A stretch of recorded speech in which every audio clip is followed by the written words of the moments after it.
Hi everyone, this is Alan Rosinski of Metro Manhattan Office Space. Good afternoon.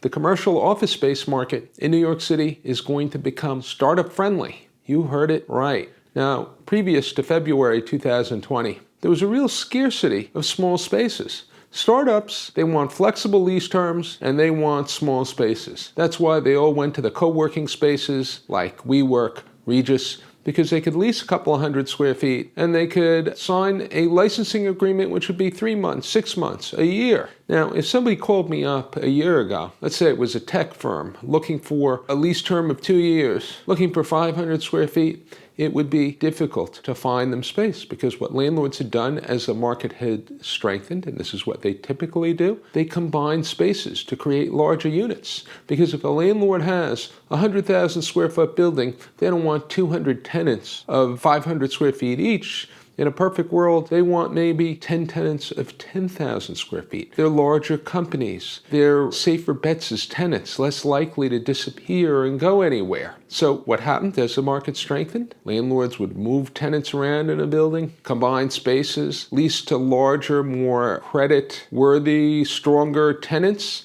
and the selection of space for startups would be limited. Now, landlords, when they sign a lease, they go to their bank to get a mortgage. And what do you think the bank wants to see? They want to see a longer lease term. So what do you think happens when the reverse occurs, when you have a market which is weakening? And these large spaces are very, very difficult to lease. The landlord subdivides the spaces. They divide them so they can have a 5,000 square foot space, and suddenly they create 5 small units of 1,000 square feet. So if I get a call now from a tech company and they're looking for 1,000 feet, there'll be plenty of inventory. And you know what? Landlords now, instead of insisting on a 5-year lease term or a 3-year lease term, maybe they'll agree to 2 years. And the rents are going to be lower. The rents will be a lot lower. So you may have startups now who, instead of going to WeWork or Regus, they'll say, you know what? We want to have our own space. Okay, we'll live with 2 years. We'll anticipate growth. And many of these startups don't realize that landlords are very friendly towards tenants which are growing. So they'll just move them to a larger space. When they outgrow their space, assign a 2-year lease term. In a year, they need 2,500 square feet.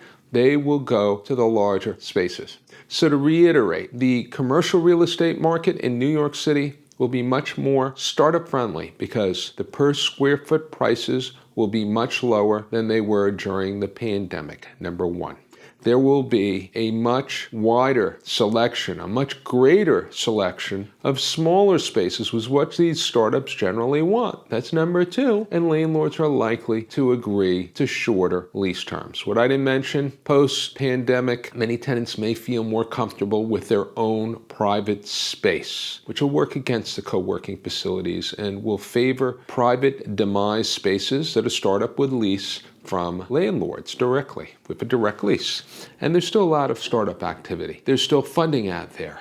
Many of these tech firms in this environment have done extremely well. There's a whole series of stay-at-home businesses, tech-related, and I'll go through some of them, which are doing extremely well in this environment, and they will continue to be around. And tenants in those fields, startup tenants in those tech areas, are going to be out there, and when this is over, they are going to be looking for space. Online education, cybersecurity, online fitness, online meeting places like Zoom, even dating apps, which is pretty sad because in this environment, it's more difficult for people to meet each other, are going to be out there looking for space. And I mean, you see activity. Innovation is still going on. You even see this in your daily life. I live on the Upper East Side of Manhattan. I see all these Revel scooters. Revel is a electric scooter ride-sharing service where I think you pay for a membership and then you pay for use of the scooter by the minute. And apparently, this company has been doing very well since March because nobody wanted to take Uber and any form of taxi or ride-sharing service. They wanted to go on these scooters to be in fresh air, privacy, and be able to get around easily. So entrepreneurs are very, very nimble. They come up with new ideas. Revel had been around for a while, but they benefited by the new environment. So if you have a company and if you're sick of working at home. Let's say you have a tech startup, you got your coders working at home, and you're just itching to go back to the office. Wait a couple of months, the health situation will improve, and it'll be a terrific environment to lease space in New York City. The prices are going to be lower than they have been for many, many years, and it's a good opportunity for your firm.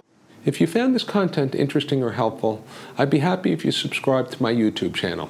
You can always find me on Twitter. My Twitter handle is @Metro Manhattan. Until the next time.